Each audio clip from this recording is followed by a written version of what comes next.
And then he said, but if I don't work hard, I won't make progress. That's not true. If you work too hard, you won't make progress. If you don't work hard enough, you won't make progress. But working too hard is just as bad as not working hard enough. Hello and welcome to Season 2 of Unlock Potential. I'm Brian Delaney. Our focus this season is fitness. I'll be joined by Dr. Duvall, who's going to guide us through his protocol for getting into your best shape so we can live our best lives and serve others well. Welcome to a special episode of Unlock Potential. In this episode, listen in on a live presentation of the foundations and the framework for the Stay Active Method by Dr. Duvall. Whether you're new to our podcast and the Stay Active Method or knowledgeable, this presentation will leave you more empowered to unlock your full potential. Here's where I found myself. I found myself in 2014. Marriage was over. The things that I thought were going to happen didn't happen. I had my business growing, and that's about all I felt effective at. The way my body felt was crap. I just, somebody who was a really big deal and somebody who had become important to me and I had gotten to know in the business had just passed away. His name was John Woodbury. And one of the things that I saw John Woodbury do before he died was lose about 130 pounds.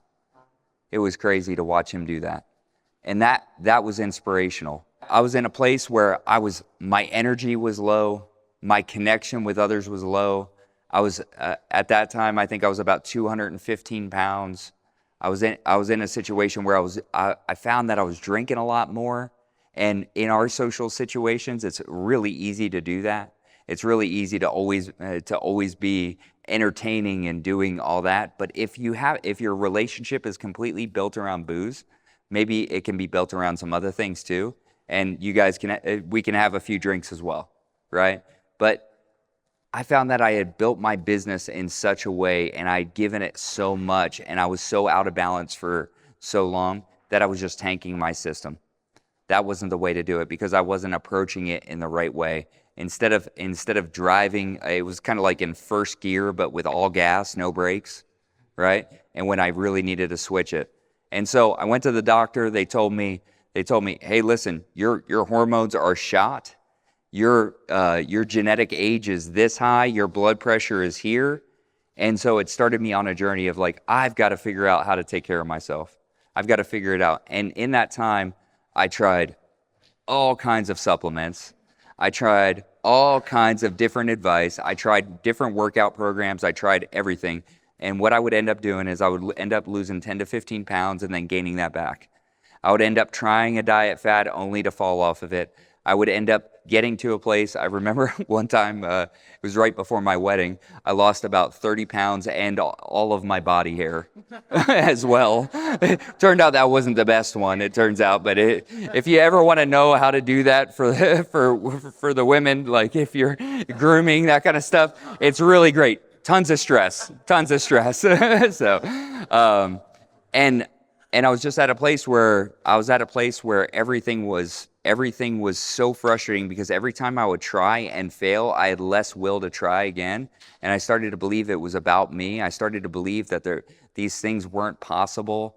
I just got to a place where I wasn't happy, I wasn't feeling good, and I really couldn't see a way out of that. I knew there had to be a way out, but I'd go on YouTube and be listening to these people, and it's like, well, that seems like really great advice. I'm taking it from a bodybuilder. I don't know if you guys can tell genetically, but I'm not headed in that direction, okay? I'm not headed in that direction. And I realized that when these bodybuilders were on their best day of performance, they're having the worst day of their life.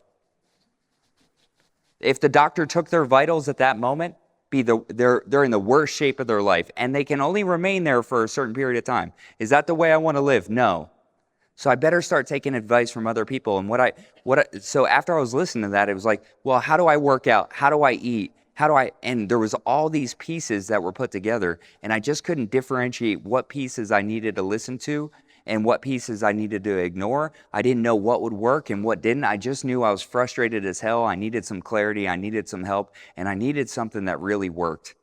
Not just another fad, not something that was going to take all my time. I couldn't spend all day counting calories. I couldn't do that. And thankfully, this next gentleman, I ended up running into him at the right time. And it wasn't, I heard his name about 6 months before I was willing to do anything about it, because Cicely Newsom said, hey, you've got to meet this guy. I was like, oh no, I'm going to be fat and happy for a little bit. I'm actually going to chill. It wasn't the right season, and the soil wasn't right for me. And I resisted it. And when I met him, I was like, it can't be this simple. He was like, the way he was talking to me about things, I was like, there's got to be more to that. There's got to be more science behind it. There's got to be more measurements behind it. There's got to be, it can't be just this. It can't be just this. And what I found out, it wasn't just that. It was a great methodology paired with me, who was ready to change, and paired with great coaching and great guidance that helped me get there. And so I wanted to today give you guys an opportunity to learn and to just get a little window into something that I found that's absolutely been phenomenal for me. My hormones were tanked. I was having to take testosterone replacement therapy for that, so that I didn't have body aches constantly and I could feel better. I got off that because there was huge side effects. Why? Because it was a coping mechanism, not a cure.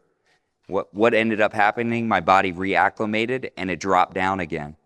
I just got my blood work done 3 months ago, and I've been off testosterone replacement therapy. When I got on it, it was like something like 180. Recommended is like between 400 and 800, and they had got me up artificially to about 700-800. Right? That was incredible. Except I was having everything, all the symptoms of it being artificial. When I went back 3 months ago, my testosterone was like 680. Naturally. Why? Yeah, sure. And that's what we want you to do, is to be in a position where you feel great, because when your hormones are out of balance, when your body is out of balance, your energy is going to be sporadic. You're going to feel tired a lot of times. You're going to feel held back, and you're going to have acclimated to a lot of pain that you just don't need to carry around anymore. And so please help me welcome, and let's get on our feet for Dr. Corey Duvall.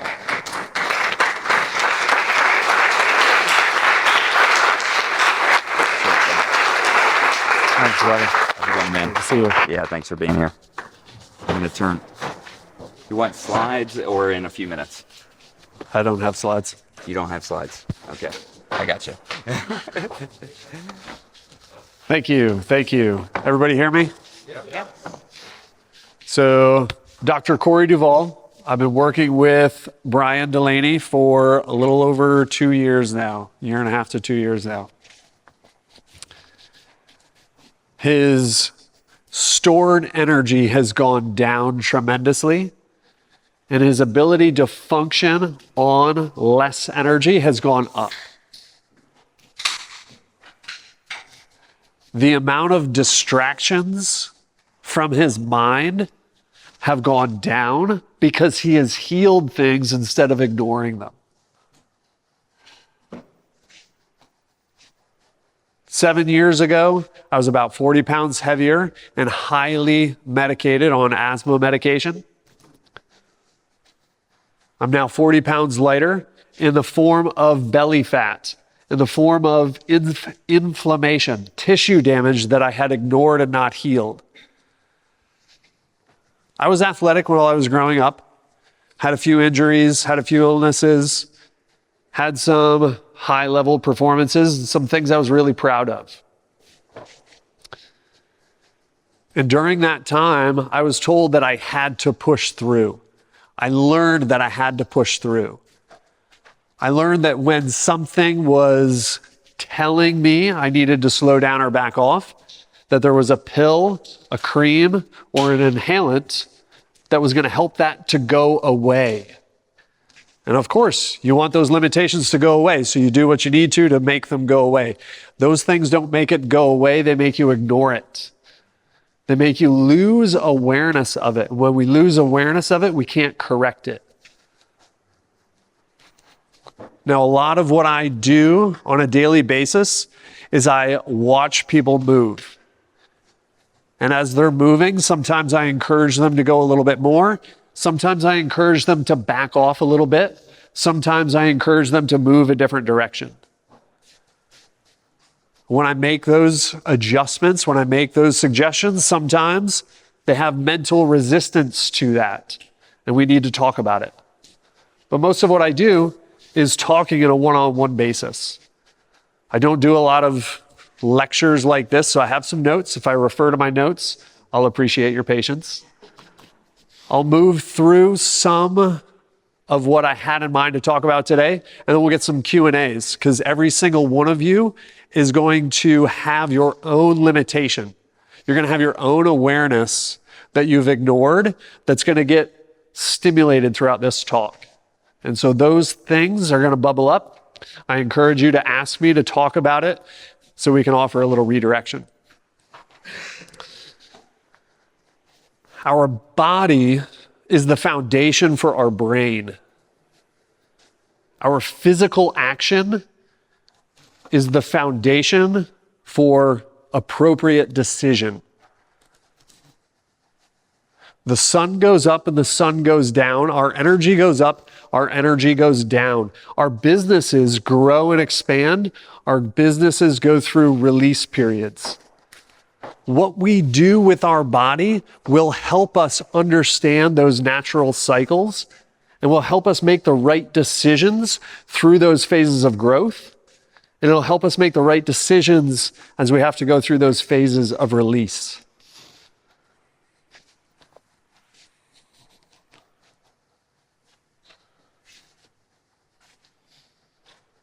So in the morning when we wake up, the sun is coming up.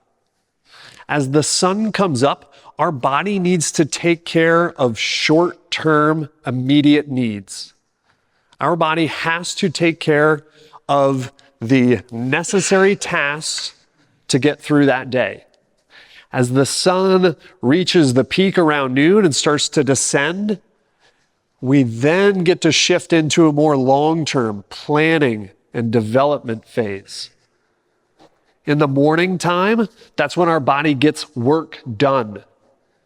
In the afternoon and evening time, that's when we heal from the damage that we incurred during the morning time.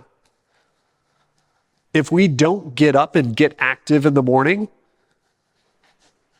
we're not going to get as much done. If we don't allow ourselves to descend in the afternoon and evening and heal, the next morning when we wake up, we're going to have to try to heal from the day before. When we try to heal from the day before in the morning, we don't get much done, and the cycle continues. Now, when we get up in the morning, if we create too much damage, we've got too much to recover from. And if we've got too much to recover from, it's going to start to carry over. And so that's why sometimes it's important to really push ourselves physically, and sometimes it's important to do the work, but restrain ourselves a little bit. When Brian first started working with me, he would come in some days and be in kind of a low place. He would be tired. His head would be a little down. And I would say, hey, we're going to take on some easier work. I'm going to have you hop on this bike for 15 minutes. Just go at a steady pace. Be comfortable with it. And about 10 minutes in, I would look over. He would be beat red in the face, his eyes staring at the ground, huffing and puffing as he was pedaling. And I would walk over and I would say, hey, let's pick the head up a little bit. What he was doing was grinding. He was already in a low place, and he was pushing himself further into that low place. As I offered him to pick his head up, the redness dropped out of his face a little bit, and he got a little bit more comfortable. And then he said, but if I don't work hard, I won't make progress. That's not true. If you work too hard, you won't make progress. If you don't work hard enough, you won't make progress. But working too hard is just as bad as not working hard enough. And when you're already in a low place, you got to back off just a little bit, but keep going. There would be other days he would come in and he would be fresh and ready. And when he was fresh and ready, we say, hey, we're going to lift something heavy today. We're going to move some heavy weight up off the ground. And as we went to pick that heavy weight off the ground, he would say, oh, I'm feeling that over here. I don't think I want to go heavier. And I would say, hey, what if we did that a little bit differently? And he would say, oh, well, this is the way I'm supposed to do it. And I would say, could you move more weights if you did it a little bit differently? Maybe. And so what did he do? He moved it a little bit differently and it got heavier. He had in his mind, there was a particular way to do it, but he found a way to do it a little differently and accomplished a little bit more. And when he was fresh and ready to use all that extra energy, he found that new pathway.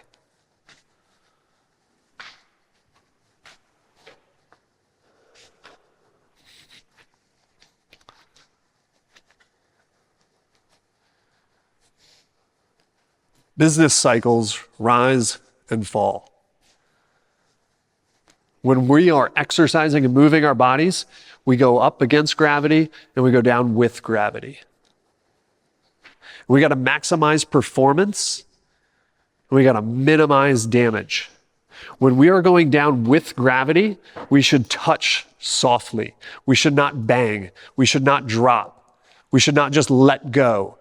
We got to go down, we got to touch softly. Now, what does that do physiologically for us? Our muscles learn how to keep our joints safe when we go slowly with gravity. When I drop the weight, I don't learn how to go softly. I don't learn how to lengthen those muscles. I don't learn how to shorten those muscles and keep those joints safe. So I've got to go softly as I go with gravity. When I go against gravity, it's more difficult. And I've got to have so much intention to go as quickly as I can against gravity. And my body feels that resistance. And when it feels that resistance and I'm trying to push up, my brain says, oh, he really means to get better. And because of that, it sends out more nerve signals to more musculature. It recruits extra help. It feels that you're driving upward, and as you're driving upward, you need a little extra, and as you need a little extra, your brain recruits more. Then as we've gone up and we've recruited more, it's time to descend back down. We've got to go softly. We can't just drop it and let it go. We've just broken through a new barrier. There's going to be a down cycle. We've just hit high noon. There's going to be a down cycle. We've got to control that descent. You're going to have moments where you feel great and you're ready to really push in your business. And as you push in your business, you're going to find that there's resistance. You're going to move against that resistance. And there's going to be so much energy around you that others are going to feel it. And you're going to recruit those others. And you're going to blast through. And as you reach those new plateaus, as you hit your high noon, you are then going to need to descend back down. Some of what you recruited is going to be needed to go through a realignment, a repositioning. It's going to have to learn how to support you and keep you safe as you descend back down. So as Brian would lower that new heavy weight back down, his body is figuring out that different pathway. Those around him are learning how to assist him in slightly different ways. The same thing can happen for you.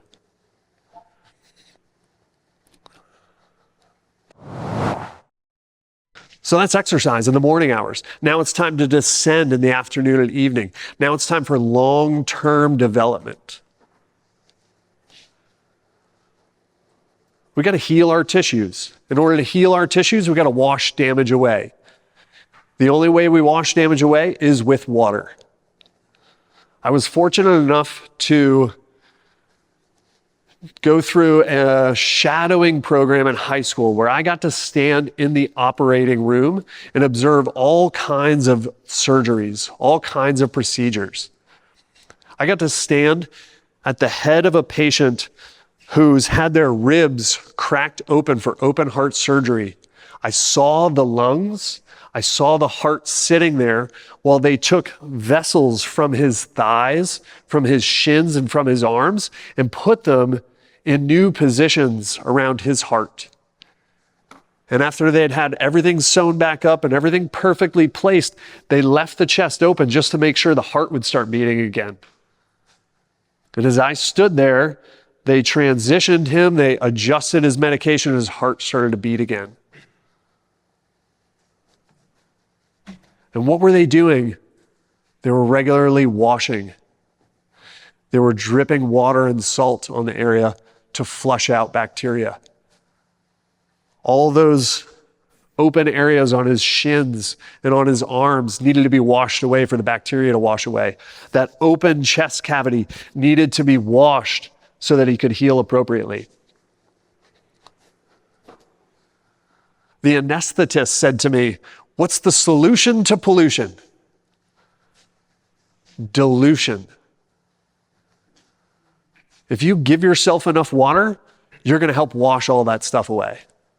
The damage that you incur in those morning hours while you're exercising, you're going to hydrate yourself, you're going to wash all that stuff away. And as you wash away the damage, you leave space to heal, and you encourage your body to grow just a little bit more. So in the afternoons and evenings, make sure you're drinking enough water. We've got to wash that tissue damage away. The water goes into our gut, goes from our gut to our bloodstream. It doesn't actually get to where the tissue damage is yet. If as we drink water, it goes into our gut and into our bloodstream, then we pee and it's pretty clear, we didn't wash our tissues. All we did was cycle water in and out of us without actually washing any of our tissues.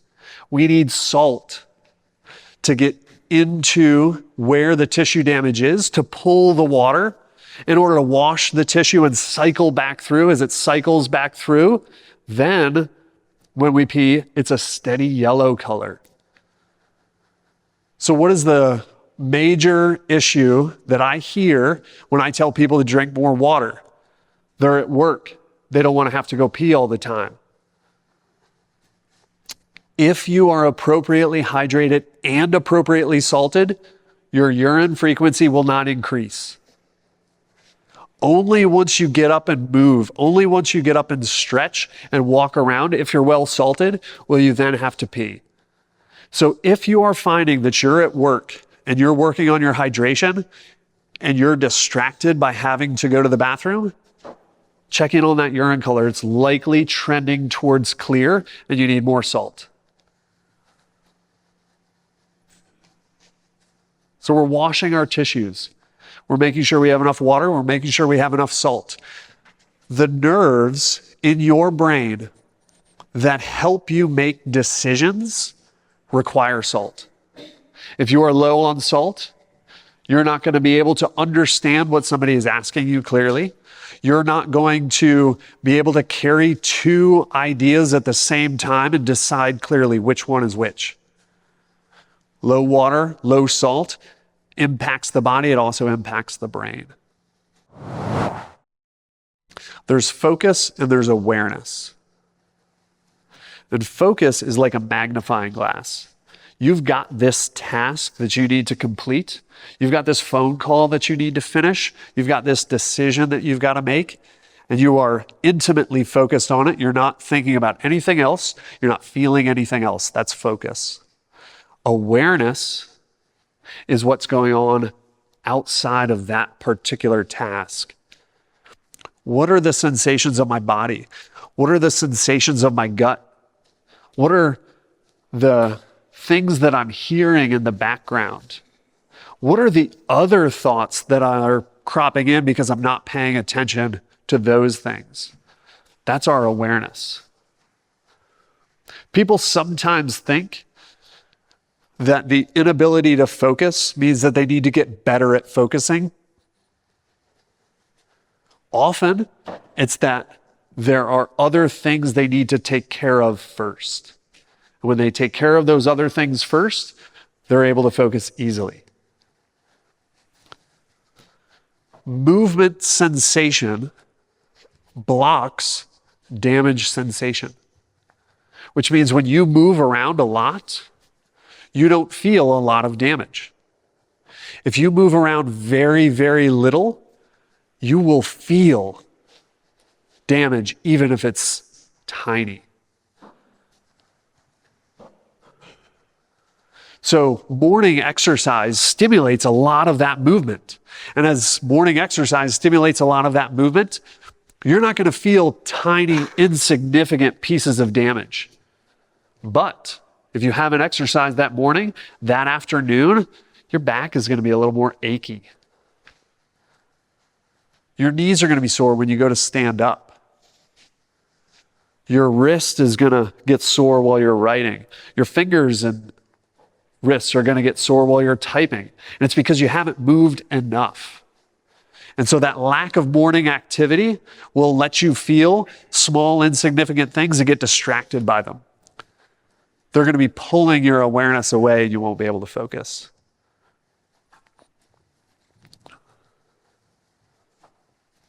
So we've got to exercise in the morning in order to have an appropriate focus awareness in the afternoon.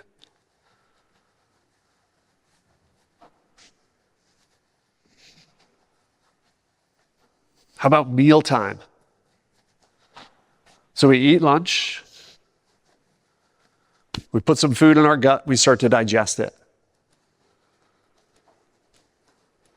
Our body is sending signals for what it needs to recover from the exercise that day, the day before that.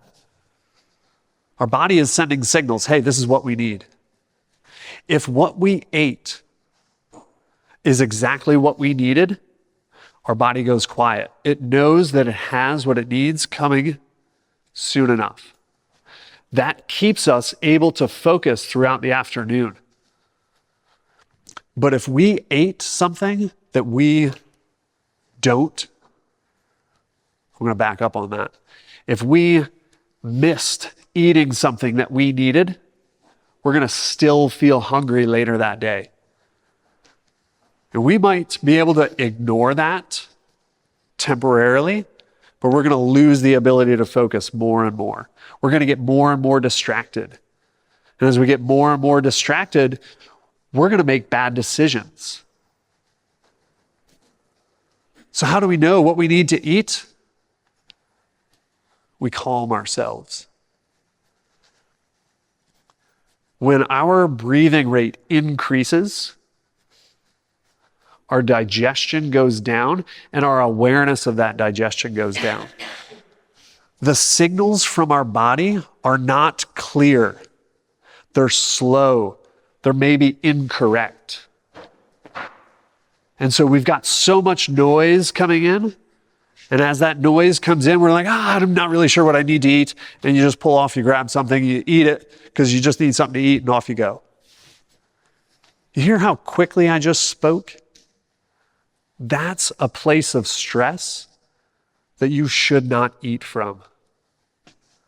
Instead, what you do is you sit for a moment and you exhale more completely. A breath comes in and you pause.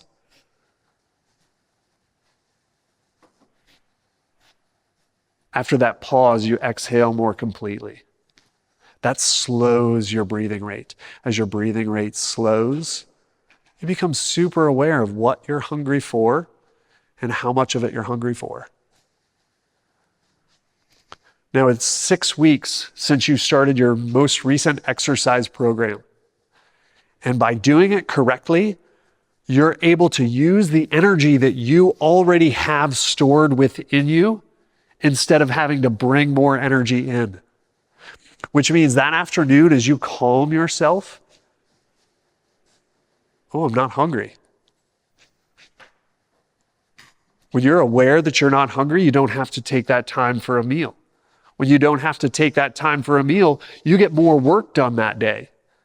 Your decisions are clearer and quicker.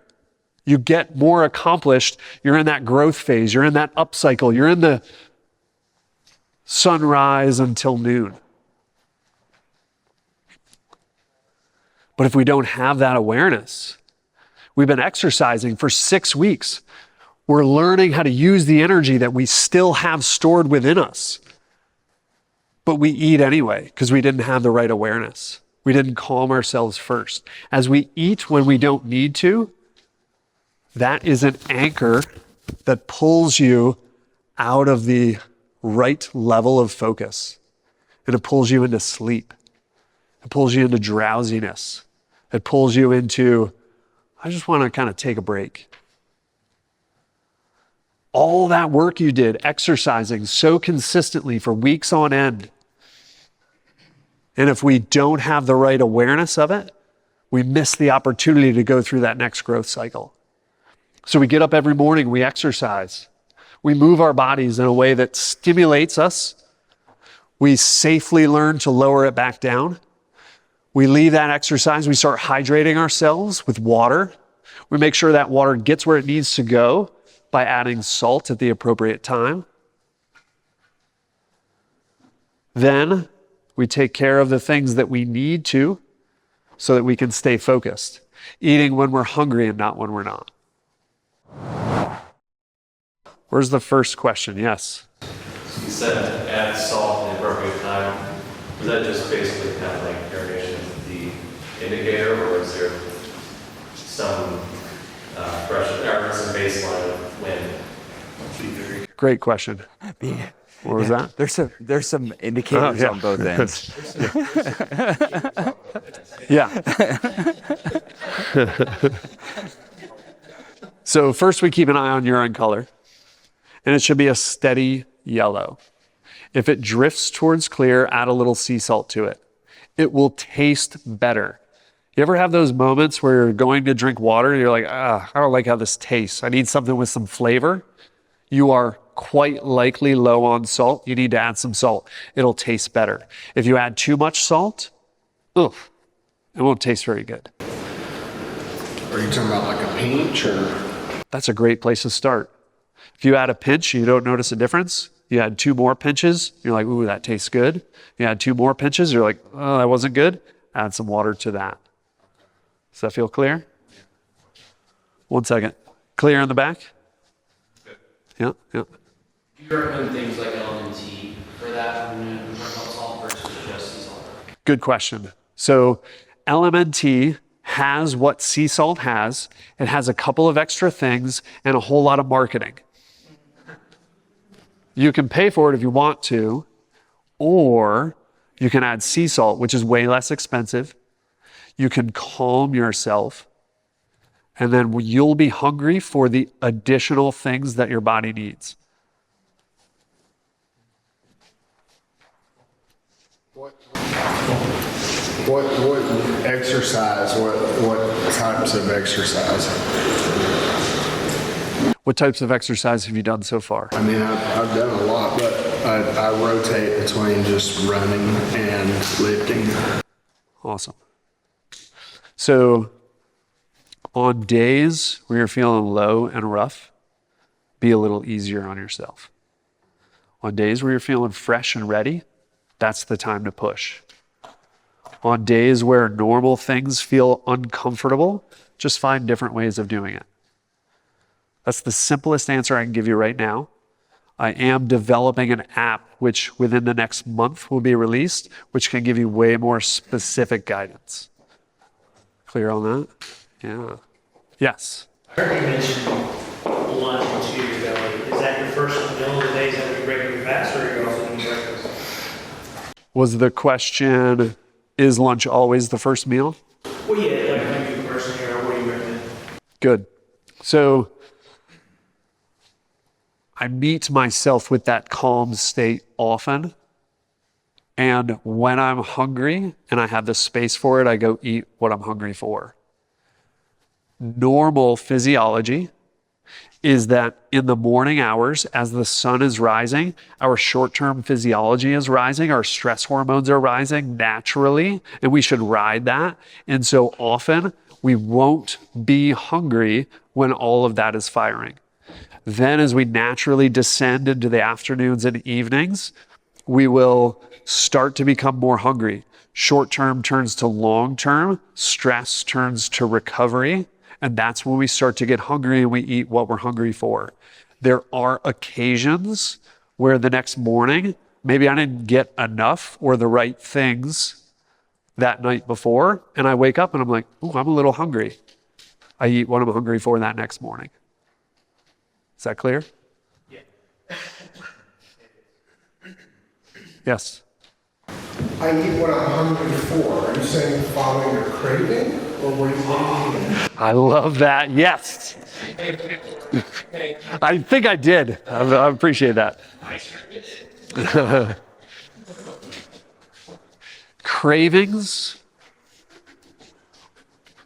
are your body's short-term attempt to ignore a feeling of something else. And what that means is there is a sensation in your body that you don't want to feel. And by ignoring it, we start to breathe faster. And as we start to breathe faster, we start to get a little elevated, a little bit stressed. And if we eat something that we're not hungry for, like I said, it puts us into that calm place, that comfortable place. And so there's something we didn't want to feel. We got stressed beside it, and then we packed something on top of it. That's what a craving is. No, I'm not talking about feeding your cravings. When you feel a craving, redirect yourself to a calm breath. Exhale more completely. When the breath comes in, pause with it. You might find that there was a mental task you need to take care of. Go take care of that task or write it down. You might find that there's something you want to connect with in yourself or in your community. Call a friend, talk to a loved one, check in on your posture, do some self-massage. You might find that you want to be playful and you're not letting yourself be playful. And instead of moving your body and being playful, you try to stuff it down to quiet yourself.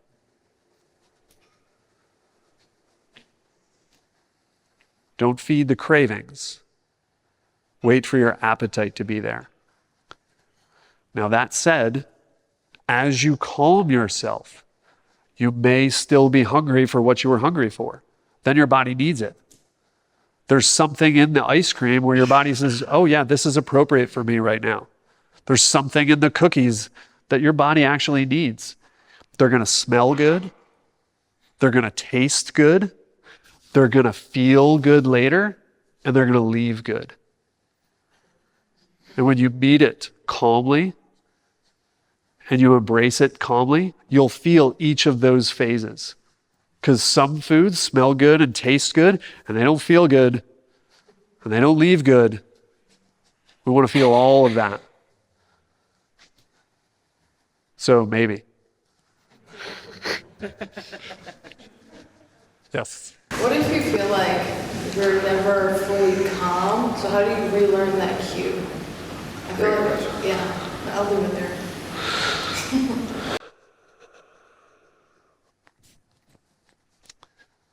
Breathing rate, so how many breaths per minute, directly influence your stress response. As you are breathing 15 times a minute and you exhale more completely,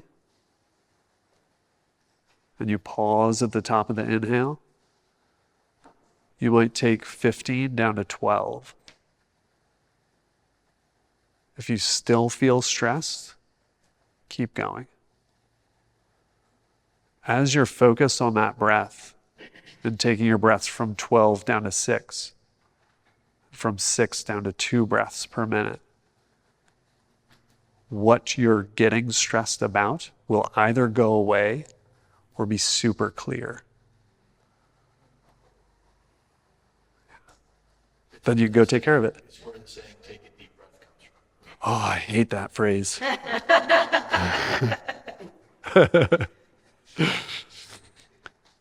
Our breath is not ours to take. It's given to us.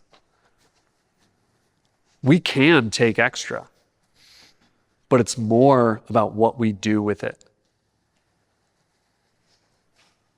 Our job is with each breath in to see it as inspiration that was offered to us. That's why we pause before we exhale. When the breath comes in and we pause, that's actually called inspiration. You look it up in a medical journal, inspiration is a breath in. And when we pause with it, we get a little bit more done. So the inspiration that was given to us, we accomplish a little more when we pause. And then as we exhale, we're allowed to release what we've already used. And we continue that exhale. We do more with that breath in. We accomplish more with that breath in. And when we've done everything we needed to do with that breath, your body will pull the next one in. It will say, hey, you're ready. Taking a deep breath is forcing you into more stress response. Allowing a breath, pausing with it, and doing more improves your efficiency. More efficiency means fewer breaths. Fewer breaths means more inspiration for others.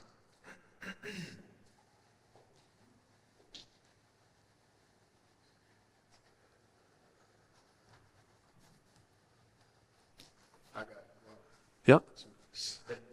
Go for it, brother. You were first. Oh, Stay Active Method app.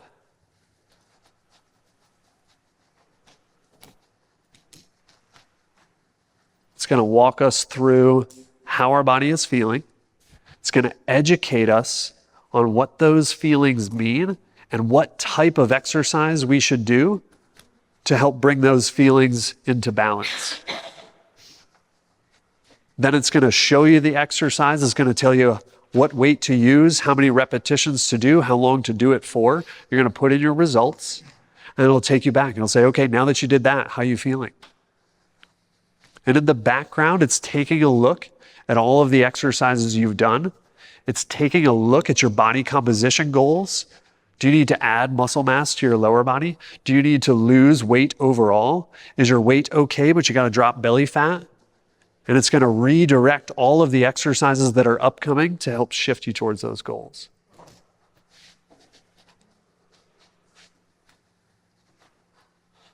Huh? So when you're saying we're moving when the sun rises, so we're talking like, what, 7 a.m., 6 a.m., something like that? How's that feel? I mean, I go a little bit later than that, but I can go earlier. Yeah. So warriors and farmers are up before dawn, the protectors and the providers. There will be times in your life where you're waking up naturally before the sun. Go ahead and get up, get started. You're up. Whenever you get up, based on the sun, make sure you're getting your work done. Have windows open so you can see the sunlight and get your body physically active. So if you sleep till 8 or 9, get your work done 10 or 11. If you're waking up earlier, get your work done earlier. Good morning habit, I think, for a lot of us is to read and journal as well. Uh-huh. Should we do that after the exercise? Or is it all right to kind of like wake up in bed and kind of like roll over and grab a book off the nightstand or the journal and kind of, sit up and get that going? Or like, we need to get up out of bed, but let's go? I love this. What is your habit now? I've bounced back and forth between both, and I don't think I've been consistent one way or another. Uh-huh. I'm definitely consistent with a morning rhythm, Uh-huh. one way or another. But Exercise most mornings? I feel like I prefer that. I'm saying like whether you read first or you exercise first, you're getting the exercise in the mornings? Pretty much. Yeah, brother. You're crushing it. Got some good inspiration. Hell yeah. He sees me bright and early at 11 o'clock getting into the gym. So. Success will make you soft, folks. Success will make you soft.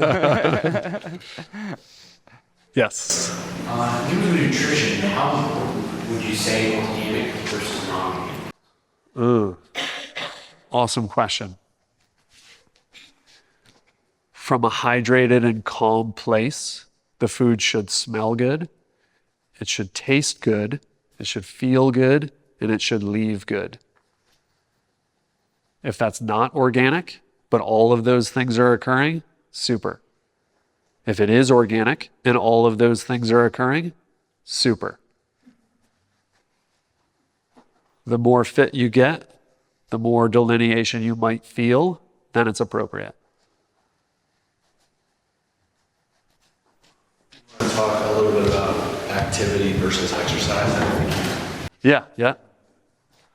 You want me to talk about that? Okay.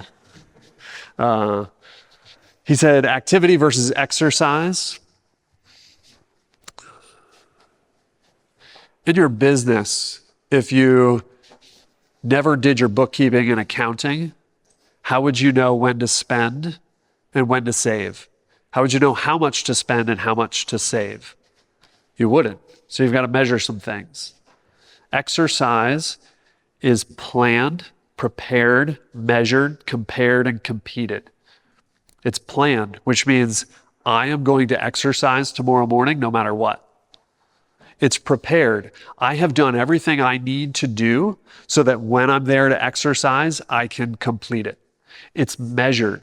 There is some component of it so that later on I can compare it to another exercise that I did, to the same exercise in the past or the future. And it's competed. Notice compared is about to self. And competed means it's done in such a way that it inspires others to do their best. Competition, originally, when we were all a tribe working together, was spear throwing for distance. He would throw the spear, he would throw the spear, she would throw the spear, she would throw the spear, Brian would throw the spear, and the person who threw it farthest was not the best. They were the ones that everyone else looked to figure out how to throw the spear farther. Because then we had 5 in the tribe who could throw farther spears. The whole tribe did better. We threw the spear more accurately. She threw the spear. She threw the spear. He threw the spear. He threw the spear. She threw the spear. The one who threw with the most accuracy was not the best spear thrower. It was the one that the other 4 learned how to improve their accuracy with. Competition means doing things in a way that others are inspired to do their best. Exercise does that as well. Activity is everything that's not what I just said. It's not necessarily planned. I might dance in the evenings, but if I feel a little off, maybe I won't. It's not prepared. I might be out on a trail run and I get a phone call and I'm like, oh, I'll just turn around. It's not measured. I'm out there doing it. I'm doing my morning circuit on my living room floor, but I'm not like measuring anything. I'm just doing it and feeling good.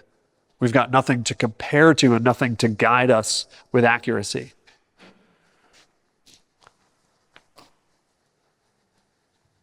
So exercise has all of those components and activity is everything else. Is it important that we exercise if we're regularly physically active?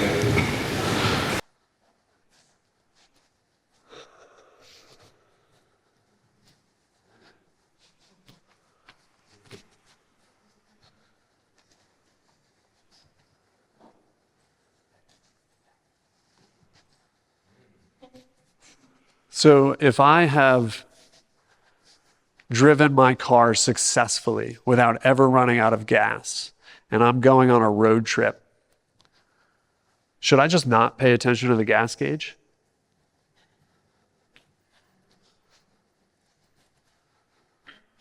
No. We should pay attention to the gas gauge. It's there to help guide us. So is exercise. Activity is the foundation. Exercise is the point of the spear. Plan it, prepare it, measure it, compare it, compete it. And then your activity will be free and easy, and you'll be inspiring to others. But without that measurement, you might be going in the wrong direction for a while. You might be falling off. You might be going slower than what you could, and you're not as inspiring to as many people as you could be. Good question. The food thing, it probably takes some time to get that down, I guess, right? Still working on it, brother. Because we had pizza last night, and it smelled good, and it tasted good. Didn't feel good? Yeah, it takes a while. Yeah. Yep. And was real, Emily. yeah, we're going to go through seasons of expansion and contraction. And the more attention we pay to that, the better we get. Sometimes we make mistakes and we just learn from it and we get better the next month. Yep. So I used to be, I guess what you would call a gym rat back in the day. I used to love, I had like a passion for it. Then I lost it because of a certain job that didn't allow me to have the time to go do it as much as I wanted to. Mm-hmm. And so I've always been like an active guy, like athlete type of guy. But I've lost that sense of drive in that arena. And I've been trying to get it back, so, through the past couple of years, I've picked up a little bit of weight.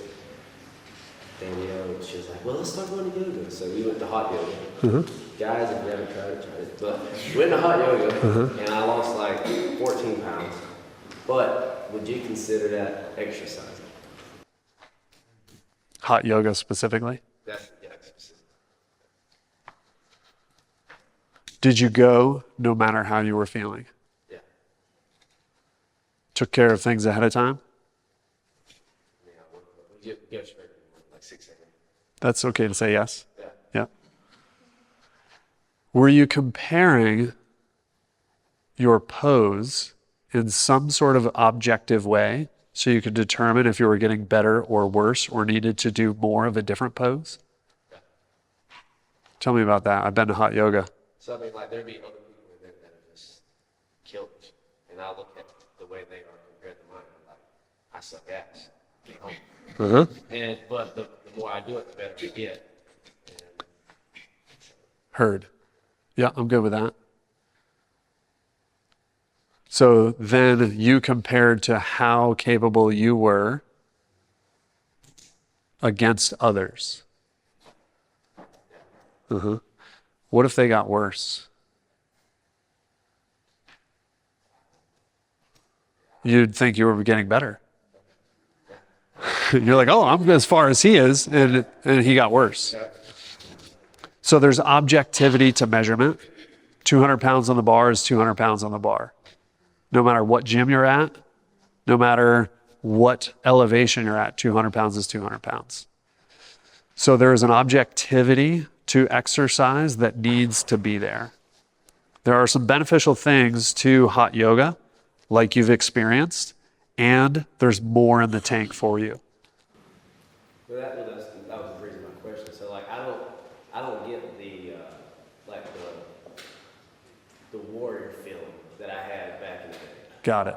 That's what I'm trying to get back to. Love that. Yeah. Where you feel like you're just capable of knocking that wall down. I don't have that anymore. Yeah. You don't feel that way. No. Call parent.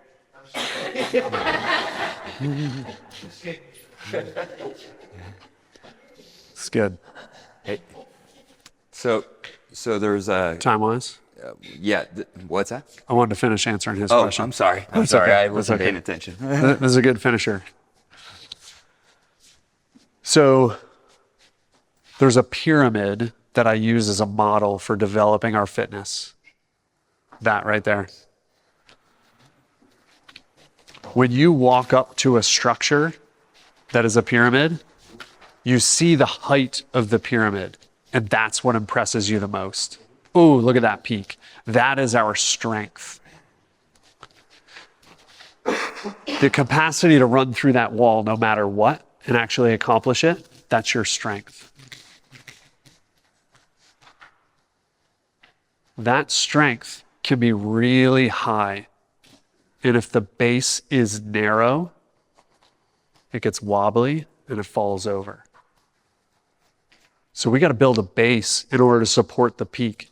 If we're too intense and we don't have steadiness and we don't have variety, we start to crash.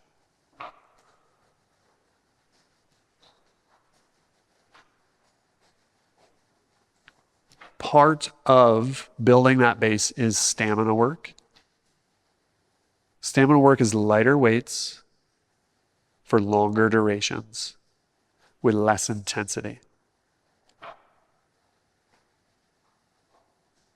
When you're moving at stamina work, you've got to learn how to restrain yourself from going too intense.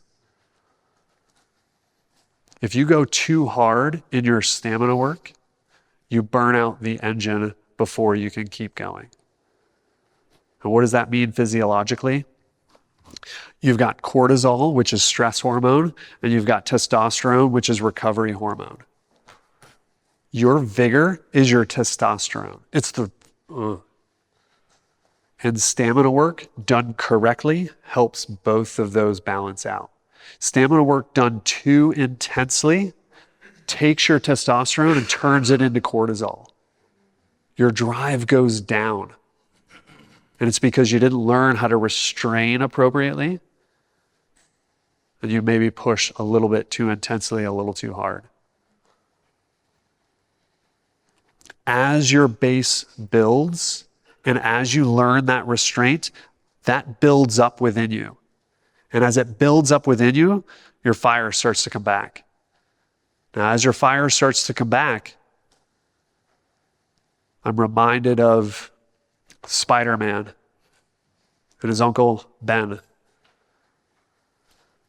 Peter Parker has been bit by a spider that's radioactive, and he's starting to get these powers. He doesn't want the powers. He doesn't know how to control them and coordinate them and use them appropriately. And Uncle Ben says to him, with great power comes great responsibility. As you start feeling better by restraining yourself, there's going to be more and more fire for you. And you've got to learn how to hold back at the right time and push in the right direction.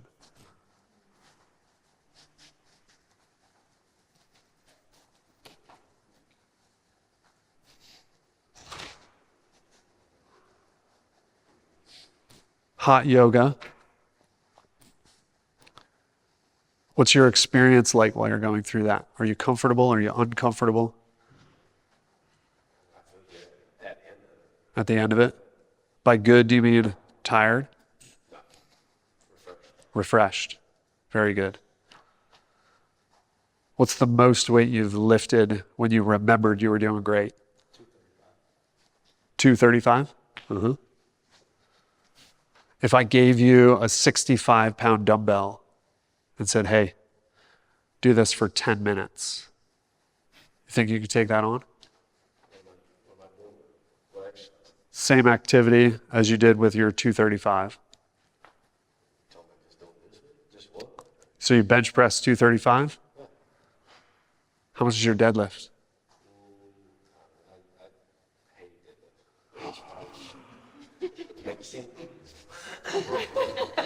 Not yet.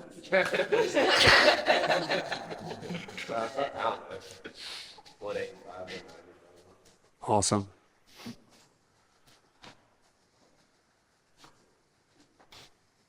So when I talk to people about the direction they're supposed to go, sometimes they have some limitations that crop up.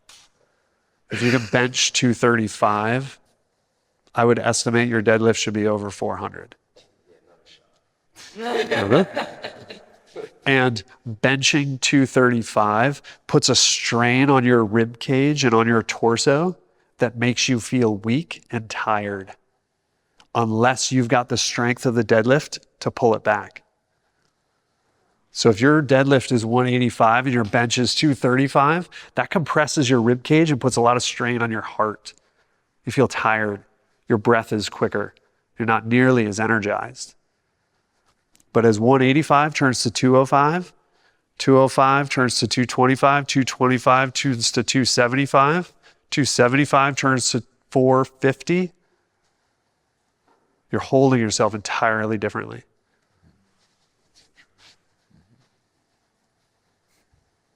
You ready for that? Yeah, I'm 157 pounds, so let's go. Hell yeah. Yeah, we got you, man. Yeah. Good? Yeah, let's give Corey a big hand. Thank you for joining us for this episode of Unlock Potential. Follow us across all socials at Unlock Potential 360 and visit our website at unlockpotential360.com to shop our gear and see what's coming up next.